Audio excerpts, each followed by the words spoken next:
Hello, my name is Rupert Taylor, and we are no longer in the bar because I've been banned from the bar because we're in isolation. So today we're in my sitting room, and it wouldn't surprise me at all if our dogs come chasing through any minute now, running and barking for a squirrel. So if they do, I apologize, but that is just representative of the way that we're all living at the moment. However, everything goes on because it has to go on. And in fact, at a time of crisis like this, there's no more important time for portfolios, PMOs, and portfolio managers to be really productive and effective in their roles. So what I want to look at today is essentially the way that we prepare and deliver an effective governance meeting in a remote working environment. And actually nothing really changed. It's not dramatically different because the fundamentals stay the same. Those governance meetings need to be about decision making, not about progress tracking. And so it's important that that's what we focus on. But in order to lead up to those decisions being taken, we've got to take some simple steps.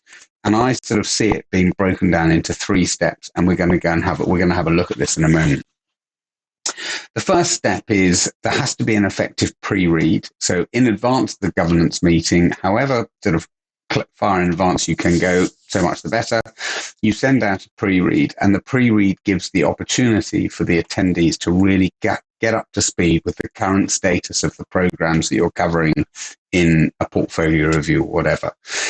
Pre-read is really important because what you don't want is people turning up and saying, so where have we got to on this particular program? They should have already know that. That's what the report is for. And if they read the report, then so much the better. The important thing is if they read the report, and often you'll find that executive teams or members don't. Well, part of the reason for that is it's not very engaging, and it's sent to them in formats like a PowerPoint slide pack or whatever, which just is not that engaging. So consequently, they don't get read.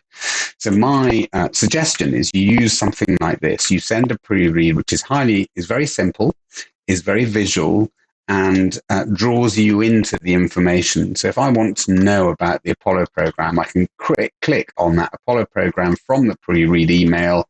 So this is an email that's come out to me. It's got all the projects we're going to cover in the portfolio review. And I can click on that email and go straight in. And then I'm into the information about that particular project. So here I've got risks, I've got issues, I can get completely up to date in terms of where we are. Second really important part of the process leading up to the governance meeting is the lobbying. And that doesn't change. It just means a Teams meeting or a Zoom meeting or whatever, where you sit down essentially with the key stakeholders that are going to be taking the decisions, and you talk through and understand where their heads are, and you influence and you get them into the right place. Otherwise, there's no point having the governance meeting. So you need to get to that governance meeting in a place where you know sort of where people's heads are in order to get decisions made. And then the third and final part of the jigsaw is really ensuring that when you go into your monthly portfolio review meeting, you're essentially going in with a format and a structure that is going to drive the right agenda. So in here, for instance, you have a slide pack, and keep it simple, keep it really, really simple. But you have a slide pack that focuses on what are the 3 decisions that we're going to take today. And they're clearly articulated. Don't have too much else around here in terms of progress tracking because it's not necessary. And generally, the conversation is going to be pretty straightforward in that meeting. It may be a 10, 15-minute conversation. If a program is red, it'll be what's the back to green scenario? What are the back to green actions?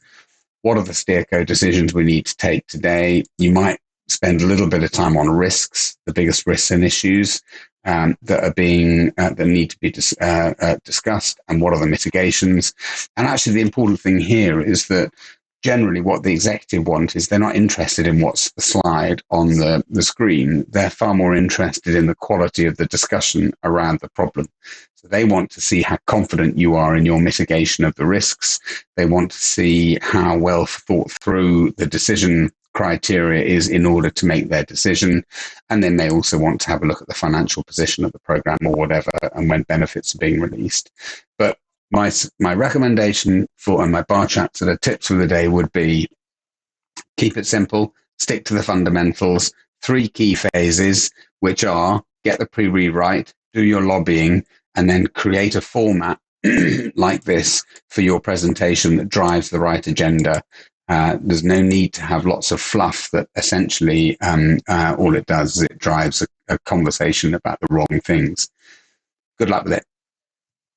Thank you for coming to the bar chat today. It's been great to have you in the bar, and I hope you've enjoyed the topic we've been talking about.